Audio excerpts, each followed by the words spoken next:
जंगल में बारिश का मौसम चल रहा था। बारिश कभी भी आ जाती थी। रानू चुप से थी, ना अपने घोंसले पर बैठी हुई थी।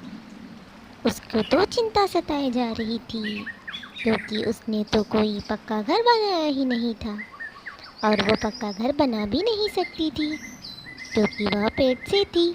वह ज़्यादा कोई काम नहीं कर सकती थी।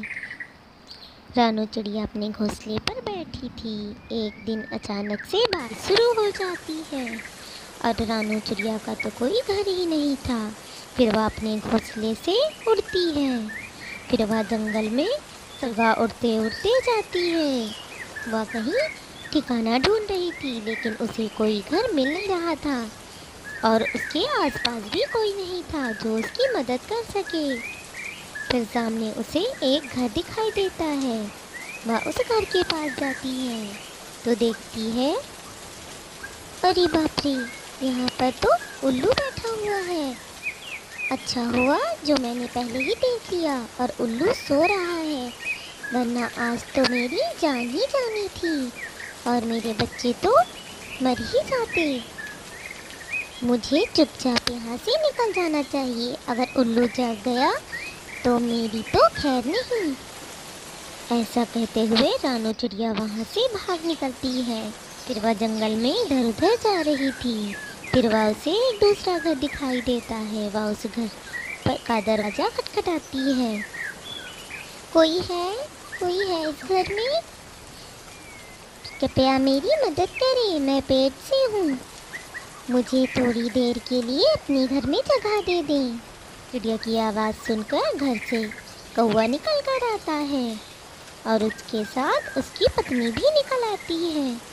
कौवे भैया, मेरी मदद कर दे, मुझे अपने घर में कुछ समय के लिए जगह दे दे। मैं पेट से हूँ, और इतनी ज़ोरदार बारिश में मेरे पास कोई ठिकाना भी नहीं है। मेरा एक घोंसला था, लेकिन मैं अपने लिए घर नहीं बना सकी, क्योंकि मैं ज़्यादा काम नहीं कर सकती हूँ। अगर आप मुझे अपने घर में कुछ समय के लिए रहने दें तो आपकी बहुत मेहरबानी होगी। कौवा कुछ बोलता उससे पहले कौवे ही बोल देती है। देखो चिड़िया, मैं यहाँ पर बड़ी मुश्किल से रहती हूँ। मेरा घर खुद ही पानी टपकता है। मैं तुम्हें कैसे अपने घर में जगह दे दूँ? मैं ही बड़ी मुश्किल से यहाँ रह पा रही हूँ। हम दोनों बड़ी मुश्किल से गुजारा कर रहे हैं। मेरे घर में इतनी जगह नहीं है कि मैं सबको जगह दे दूँ, लेकिन मैं तुम्हारी एक मदद कर सकती हूँ। यहीं पर थोड़ी दूर एक घर है, वो पुराना है, वहाँ पर कोई नहीं रहता। तुम जा सकती हो। गोरी, लेकिन वो घर तो। कान्हा जी, आप चुप रहे, मैं बता रही हूँ ना, किसी की मदद करना बुरी बात नहीं है। मैं कह रही हूँ ना छोटी चिड़िया, तुम वहाँ पर जाओ, वहाँ घर खाली पड़ा है। कौवी बहन, आपका बहुत बहुत शुक्रिया मुझे घर बताने के लिए। मैं अब चलती हूँ। ऐसा कहकर चिड़िया वहाँ से चली जाती है। फिर कालू कौवा गोरी कौवी से कहता है, गोरी, तुमने उस चिड़िया को उस घर में क्यों भेजा? तुम्हें पता है ना वो घर कैसा है और वहाँ कौन रहता है?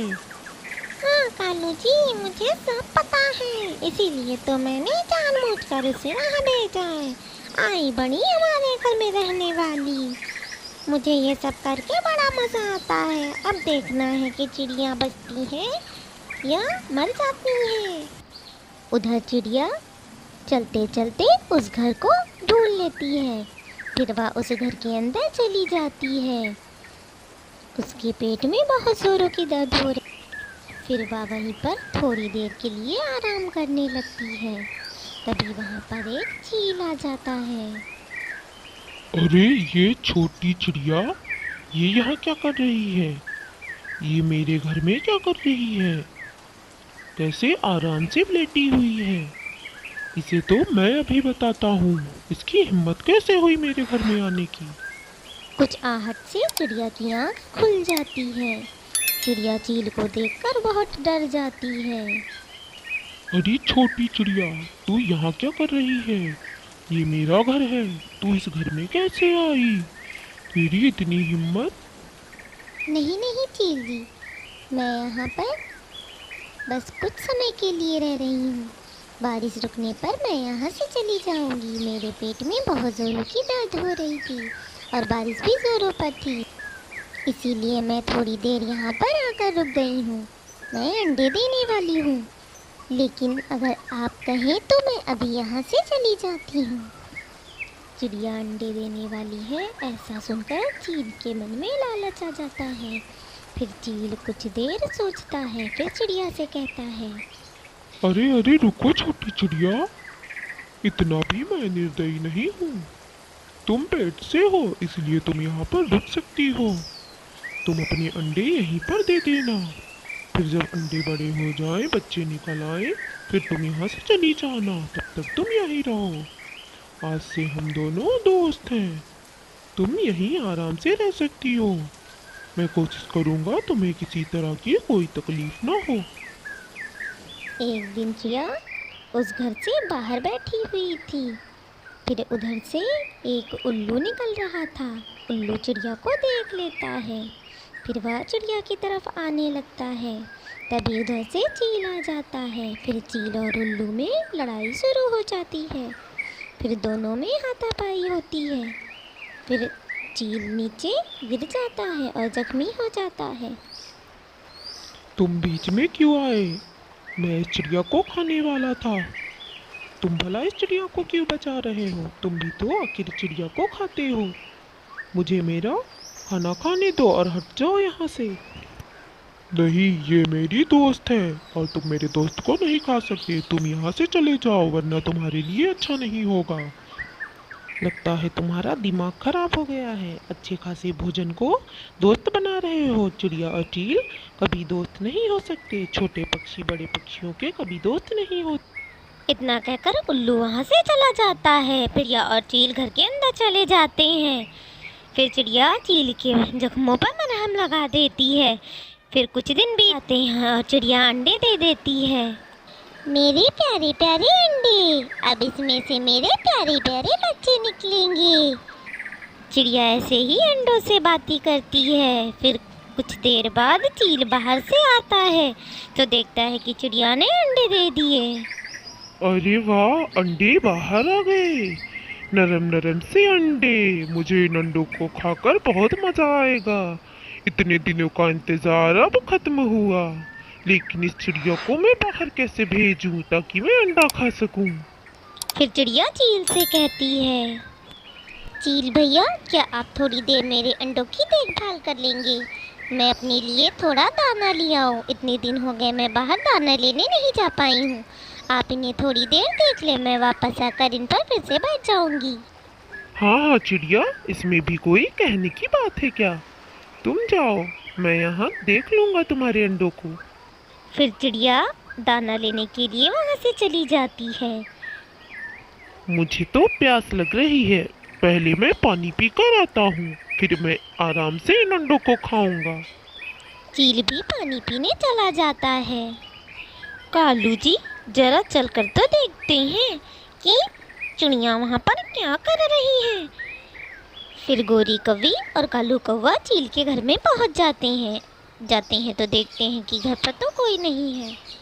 अरे कालू जी, यहाँ पर तो कोई नहीं है और यहाँ तो अंडे चिड़िया के लग रहा है रखे हुए हैं, लेकिन चिड़िया तो कहीं दिखाई नहीं दे रही।